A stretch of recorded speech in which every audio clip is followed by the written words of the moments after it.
27 April. কে যথার্থ জ্ঞানী?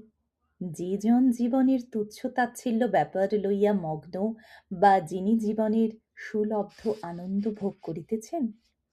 হৃদয় আমার গাহিছে এক অজানিত নূতন সঙ্গীত। শুনি না কখনো তাহার ভাষা বলি, তবু সে জুড়ায় প্রাণ। এই সুমধুর সুর করে স্নিগ্ধ মোর অন্তরবাসিরে। কথা তার রহে অজানিত। যবে আমি বসি একা নির্জনতা মাঝে, হৃদয় আমার করে গান। নাহি যার কথার মূরতি।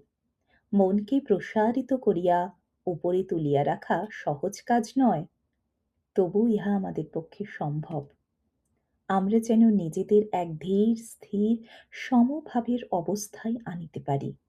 হৃদয়ের সকল দুয়ার বিশ্বজনীন উন্নত পথে খুলিয়া দেওয়াই বুদ্ধির কাজ।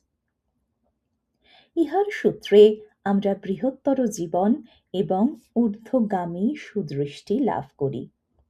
কোনো কোনো জিনিস আছে যাহা সার্বজনীন ভাবের আধার, যেমন সঙ্গীত। ইহা আমাদের মহাভাবের স্পর্শ দান করে।